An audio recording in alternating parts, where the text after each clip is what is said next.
Devemos contar ao Senhor os nossos problemas. Evangelho de Marcos, capítulo 1. Comentário de Mário Persona.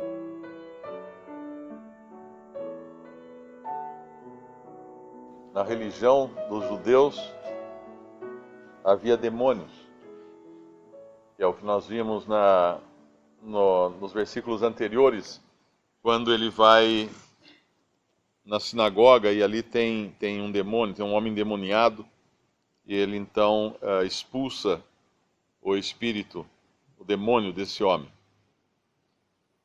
Eu não sei se fala espírito imundo ou demônio aqui, espírito imundo. E esse espírito imundo, ele fala, mas o Senhor manda ele se calar,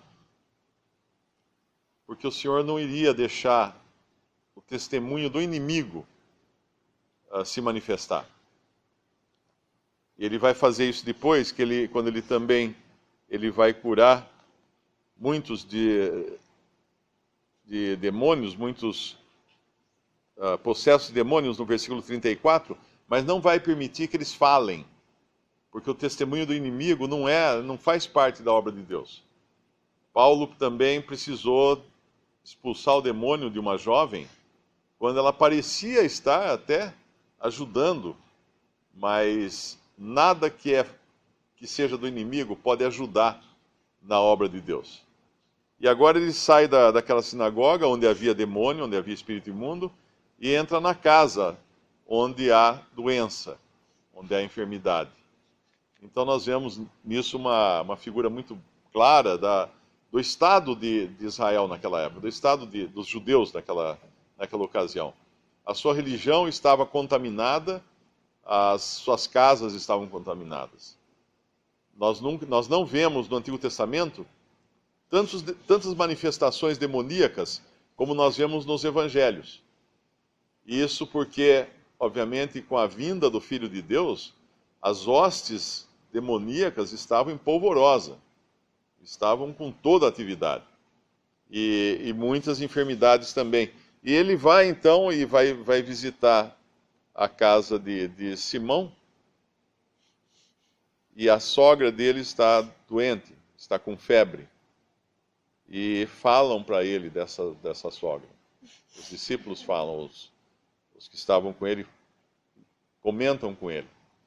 Ele vai então e cura essa mulher. E é interessante nós vermos isso, porque essa é a nossa função também. Contarmos ao Senhor Jesus. Encontramos um problema, vamos falar com ele.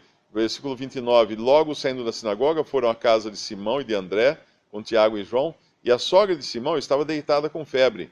E logo lhe falaram dela. Quando os discípulos de João Batista viram que ele foi decapitado, que ele foi morto, lá diz que eles foram contar a Jesus. E aqui, quando a sogra está doente, eles vão falar com ele. Por que isso? Porque ele é o recurso nosso.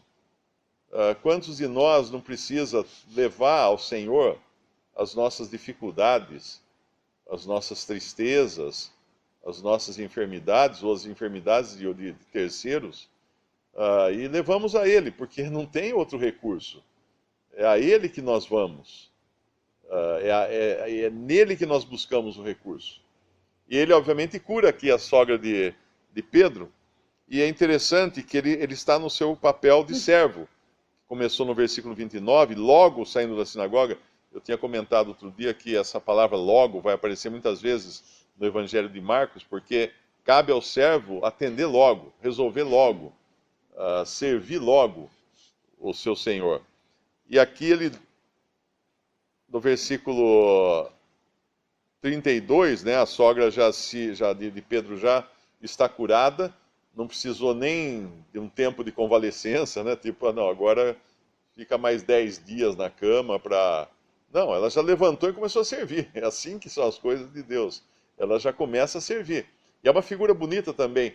Nós vemos que o papel do cristão que foi ajudado por Cristo, que foi salvo por Cristo, que teve a sua maior enfermidade resolvida, que é o pecado, O que ele vai fazer? Ele vai levantar e vai servir. Ele vai sair, ele vai levantar e vai fazer aquilo que o Senhor ordenar que ele faça. Isso é um exemplo para nós também. Mas daí o versículo 32, mais uma vez o papel dele de servo. E tendo chegado à tarde, quando já se estava pondo o sol, trouxeram-lhe todos os que se achavam enfermos e os endemoniados, e toda a cidade se ajuntou à porta. Ora, uma pessoa importante aqui, um grande homem, um grande médico, qualquer pessoa, ele iria falar: olha, pessoal, sinto muito, mas é fim de expediente. Agora, ó, chegou a noite, amanhã eu atendo. Mas não o Senhor. Não tem hora para ele.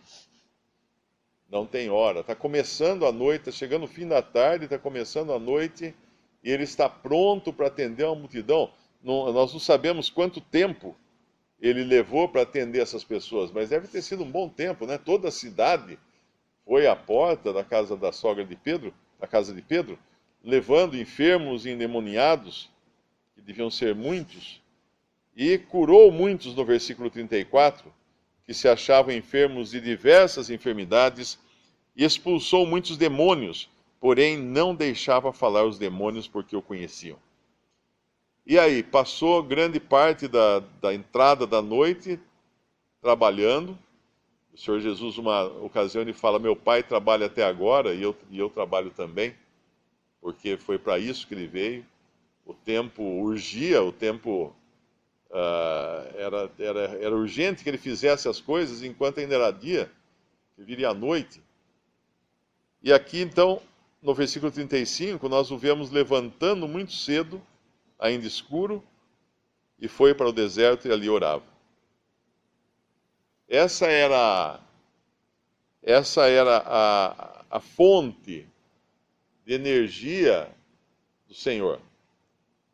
Não só para fazer as curas que ele fez antes, como para ministrar também, como ele vai fazer depois.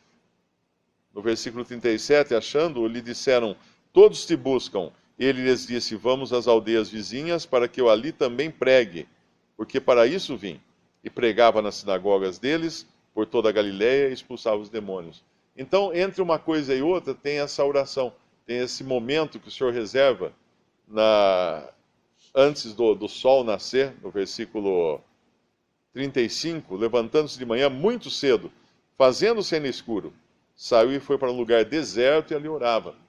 É interessante essa figura para nós, porque lá no Antigo Testamento, quando os israelitas no deserto recebiam o maná, que era o pão que caía do céu, eles precisavam ir receber esse pão antes do sol nascer, antes do sol se levantar no horizonte. Por quê?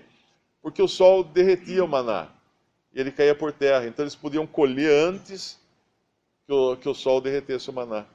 Isso é uma figura bonita para nós também, da comunhão com o Senhor, que não existe hora melhor para ter a comunhão com o Senhor do que a hora de colher o maná. E a hora antes de nascer do sol, é a hora de manhã, antes que o sol esquente as nossas atividades. E é complicado, né? Porque às vezes a gente já acorda de manhã correndo, perdendo hora, tem um monte de coisa para fazer, tem trabalho, tem escola, e acabamos fazendo uma oração rápida e tocando depois, fazer as nossas coisas, mas eu acho que é uma lembrança boa para nós aqui, que o Senhor carregava as baterias, por assim dizer, nesse momento, tanto para fazer as curas e expulsar os demônios, como para ministrar a palavra.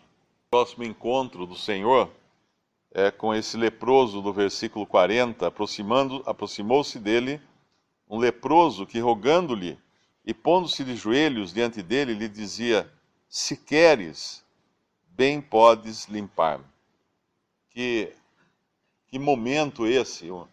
A lepra é uma figura do pecado.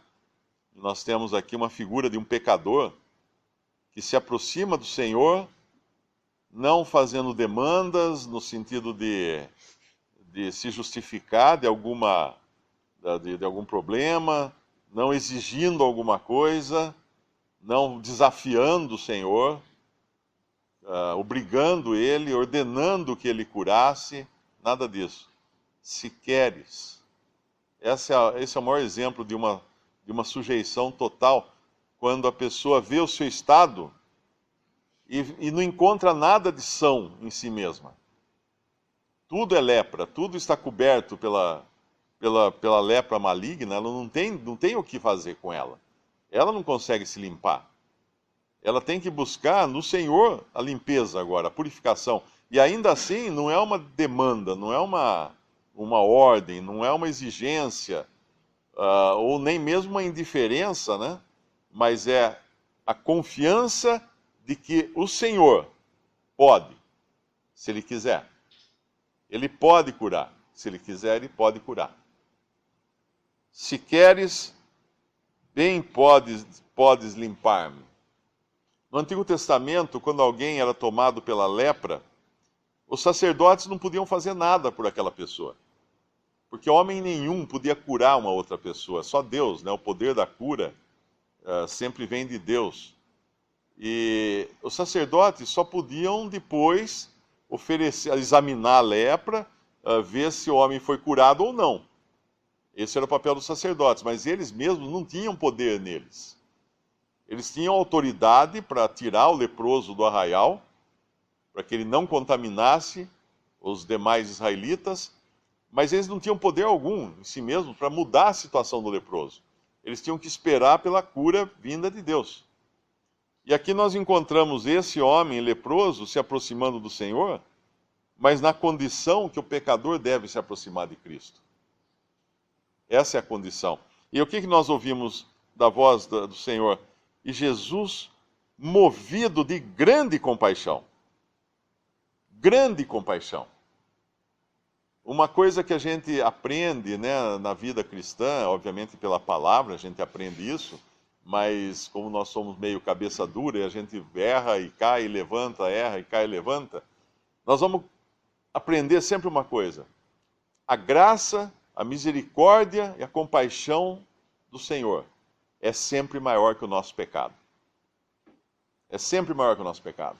Não existe pecado que seja maior que a graça do Senhor. Não existe pecado que seja maior do que a grande compaixão de Cristo. Por maior que seja, nós sempre vamos encontrar recurso na grande compaixão do Senhor Jesus, na sua grande graça, na sua grande misericórdia. E essa é a nossa certeza, né? E Jesus, movido de grande compaixão. O que leva o Senhor a salvar um pecador? O que leva o Senhor a nos perdoar? O que leva o Senhor a nos restaurar? A sua grande compaixão. Não é a nossa pequena ou nenhuma, né, compaixão. Nada mais temos do que lepra quando nos aproximamos dele. Ele estende a mão, toca o leproso, uma coisa inadmissível no judaísmo. Por quê? Porque quem tocasse o leproso ficava impuro. Ele precisaria depois fazer todo um ritual de limpeza, porque ele ficava impuro. Mas o Senhor não tinha como algo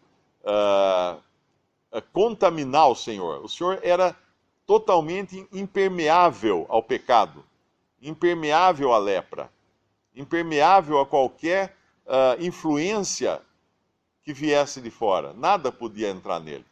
Aquela tentação de Satanás no deserto, que muitos pensam que ali era, quem sabe ele ia cair ou não era isso. Era um teste para mostrar que ali só tinha ouro. Colocou no cadinho da aflição, do fogo da tentação, ou da prova, né, do teste, e no final o que tinha ali? Só ouro, nenhuma impureza. Nada podia acontecer com aquele ser divino, e aqui é assim. Tendo ele dito, ele tocou-o e disse-lhe: quero ser limpo. Né? Que resposta do Senhor para nós quando nós estamos aflitos. Senhor, se o Senhor quiser, o Senhor pode me curar, o Senhor pode me ajudar. E ele fala: quero. Eu quero. Nessa condição que nos achegamos a ele. Nessa condição daquele consciente da sua lepra, daquele que está totalmente tomado pela lepra, que olha para si. Esse homem devia olhar, naquele tempo o espelho era coisa de bronze, nem todo mundo tinha espelho. Normalmente eles olhavam para uma vasilha, né, com água, uma vasilha escura com água. Esse homem devia olhar para o reflexo dele na água e devia ficar horrorizado com o que ele via. A lepra acabava com a aparência da pessoa. A pessoa perdia pedaços do nariz, pedaços da orelha, dedos, pedaços da carne, porque ela não sentia dor, então ela ia se machucando, aquilo gangrenava, infeccionava e acabava caindo pedaços sem ela sentir. Eu me lembro de ter lido um livro de um médico cristão que foi num leprosário na África e os dedos caíam. O sujeito pegava uma coisa muito quente, alguma coisa, perdia um dedo. Grudava um dedo num lugar, e ele não sentia dor. Ele não sentia dor. E aqui nós temos esse homem ouvindo do Senhor, quero. E tendo ele dito isto, no versículo 42, logo a lepra desapareceu e ficou limpo. E advertindo-o severamente, logo o despediu. E disse-lhe, olha, não digas nada a ninguém. Porém vai, mostra-te ao sacerdote e oferece pela tua purificação o que Moisés determinou para lhe servir de testemunho. Agora imagina esse sacerdote, quando aparece esse leproso, talvez fosse até alguém conhecido dele, aparece e fala, olha, eu vim aqui oferecer, eu estou limpo, eu vim oferecer, fazer a oferta pela purificação que Moisés determinou, que Moisés ordenou. Esse sacerdote ia pensar, mas quem curou você? Foi aquele homem Jesus que me curou. E agora o sacerdote judeu, olhando isso, ele podia testemunhar que Deus estava ali. Deus estava ali fazendo uma obra de poder agora. Mas, obviamente, esse homem não segue o que o Senhor Jesus ordena e sai divulgando o que aconteceu.